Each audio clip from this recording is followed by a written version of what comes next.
बिस्मिल्लाहिर्रहमानिर्रहीम। Today our topic और discussion is यूबीक्विटन प्रोटीसोम system. इस सिस्टम की बेस क्या है? इस सिस्टम की बेस ये है कि सबसे पहले जो प्रोटीन हमारी बॉडी में होती हैं जो कि जिनकी हमें ज़रूरत नहीं होती उनको डिस्ट्रॉय करना, फिर उनसे अमाइनो एसिड रिलीज़ कराना, वो अमाइनो एसिड से मज़ीद न्यू प्रोटीन्स बनाना, ताकि एक जो साइकिल है प्रोटीन डिग्रेडेशन या प्रोटीन सिंथेसिस वो ज़रा बैलेंस में रहें।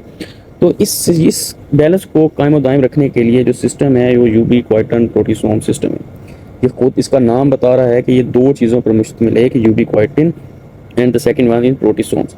अच्छा भाई, अब यूबीक्विटिन क्या है? यूबीक्विटिन एक स्मॉल प्रोटीन है जो कि 76 अमीनो एसिड पर मुश्तमिल है। इसका काम होता है कि जिस प्रोटीन को हमने डिस्ट्रॉय करना है उसके ऊपर ये एक लेबल लगा दे कि जी ये स्पेसिफिक प्रोटीन है, प्रोटीसोम स्पेसिफिकली इसी प्रोटीन को तोड़ेगा।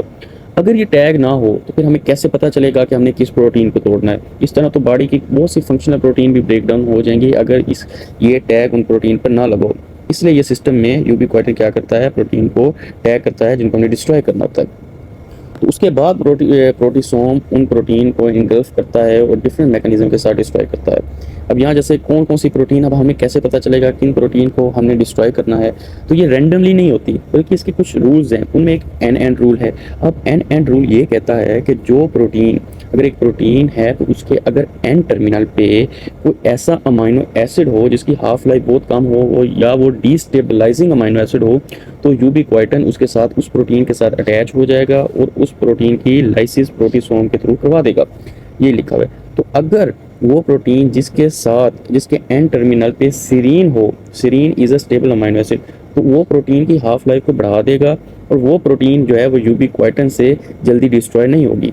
बेस्ट सीक्वेंस अगर हो जो कि प्रोलीन, ग्लूटामेट और सीरीन थ्रीनीन होगी, तो जो टैग है बाय यूबीक्विटिन वो भी इस पर लग जाएगा और ये जल्दी से प्रोटीसोम के थ्रू डिस्ट्रॉय हो जाएगी। अब जो मुकम्मल मैकेनिज्म है कि किस तरह यूबीक्विटिन जो है वो प्रोटीन के ऊपर लगेगी, तो उसका मैकेनिज्म सिंपल है। अब जो सिंपल मैकेनिज्म है किस तरह यूबीक्विटिन का मॉलिक्यूल एक स्पेसिफिक प्रोटीन पे लगेगा, वो थ्रू है इंजामेटिक कैस्केड।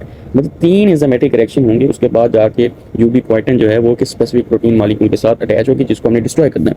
सबसे पहले है E1 एंजाइम 1। ये क्या करता है, ये यूबीक्विटिन को क्या कहते हैं, उसको एक्टिवेट करा देता है। अब यूबीक्विटिन की एक्टिवेशन किस तरह होगी, उसके लिए एटीपी का मॉलिक्यूल रिक्वायर्ड होता है। एटीपी की ब्रेक डाउन होगी तो यूबीक्विटिन का मॉलिक्यूल को एक्टिवेट कर देगा। जो E2 एंजाइम है वो क्या करेगा, E2 एंजाइम जो एक्टिवेट यूबीक्विटिन है उसको E1 से पिक कर लेगा। E1 से वो समझे ट्रक है जो कि E1 और E3 के दरमियान वर्क करेगा। समझ आ रही है? मतलब वो E1 से हमने एक्टिवेट कराया एंजाइम को, E2 ने वही एक्टिवेट एंजाइम E1 से लेके E3 तक ट्रांसफर कर दिया। अब E3 जो है वो मोस्ट इंपॉर्टेंट है। ये क्या करेगा, ये रिकॉग्नाइज करेगा एन एंड रूल और जो हमने वो एस सीक्वेंस बताई है कि जिस प्रोटीन को हमने लाइएज करना है उसके साथ ये यूबीक्विटिन को अटैच कर देगा।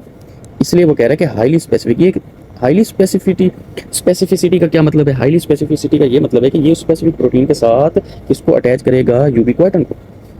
अब बॉन्ड फॉर्मेशन जो कि यूबीक्विटिन और प्रोटीन के दरमियान होती है, कैसे होती है? तो यूबीक्विटिन का मॉलिक्यूल है वो क्या करता है, वो लाइसीन ग्रुप। अब हमें पता है जो प्रोटीन होती हैं वो एसेंशियली 20 अमीनो एसिड हमारे पास एक एसेंशियल अमीनो एसिड है, उनमें एक लाइसीन भी है, वो उनसे मिलकर बनी होती हैं।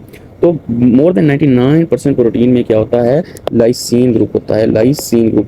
अब वो लाइसीन की एप्सिलॉन अमीनो ग्रुप पर जाकर क्या करेगा, यूबीक्विटिन अपने सी टर्मिनल ग्लाइसीन के साथ जाकर उसको अटैच कराएगा और वहाँ पे आइसोपेप्टाइड बॉन्ड बना देगा। यूबीक्विटिन में क्या होता है, यूबीक्विटिन में सी टर्मिनल ग्लाइसीन, यूबीक्विटिन में एक अमीनो एसिड पाता है ग्लाइसीन, उस ग्लाइसीन का सी टर्मिनल, ठीक हो गया, सी टर्मिनल कौन सा है, कार्बोक्सिलिक ग्रुप, वो जाके बॉन्ड बनाएगा लाइसीन। अब लाइसीन किस में होगी, लाइसीन होगी प्रोटीन में जिसको हमने डिस्ट्रॉय करना है। समझ आ गई? उस प्रोटीन के लाइसीन के अल्फा एप्सिलॉन अमीनो ग्रुप के साथ जाके यूबीक्विटिन अटैच हो जाएगा और उसकी डिस्ट्रक्शन करा देगा। अच्छा, एक और सीक्वेंस ये है, रूल ये है कि प्रोटीन के साथ कितने यूबीक्विटिन अटैच होंगे तो उसकी लाइसिस होगी बाय प्रोटीसोम। तो कम से कम 4 यूबीक्विटिन के मॉलिक्यूल्स उस प्रोटीन में होने चाहिए, उसके इर्द गिर्द होने चाहिए, फिर जाकर एक्टिवेशन होगी प्रोटीसोम की। समझ आ गई? अब एक फ्लो चार्ट देख लेते हैं। सबसे पहले ओल्ड या डैमेज मिसफोल्डेड प्रोटीन जिसके एन एंड या पेस सीक्वेंस थी, E1 ने क्या किया, E1 ने एटीपी के थ्रू यूबीक्विटिन को एक्टिवेट कराया, E2 ने उसी यूबीक्विटिन एक्टिवेशन को उठाकर E3 के पास ले गया, E3 ने वो रिकॉग्नाइज किया degradation signal and attach ubiquitin to lysine residue protein के साथ अटैच करवाया। प्रोसेस 4 टाइम्स रिपीट हुआ, 4 यूबीक्विटिन अटैच हो गए, पॉली यूबीक्विटिन चेन बन गई। अब क्या हुआ, प्रोटीन ने इसी यूबी क्वाइटन टैग को पहचान लिया कि हाँ ये वही प्रोटीन है जिसको मैंने डिस्ट्रॉय करना है। यूबी क्वाइटन रिमूव कर दी गई और रिसाइकल। और जब वो प्रोटीसोम उस पर एक्ट करेगा उस प्रोटीन पे, तो यूबी क्वाइटन इटसेल्फ वहाँ से डिसअटैच हो जाएगी।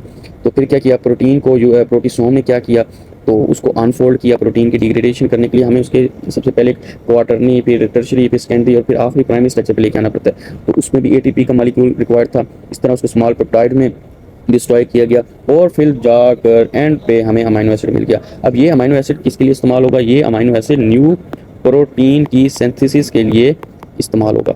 समझ आ गई? इस तरह ये सारा साइकिल चलता है। सबसे पहले हमने प्रोटीन को डिस्ट्रॉय किया, अमाइनो एसिड निकाले, फिर एक नई प्रोटीन बनाई। इस तरह ये साइकिल चलता रहता है।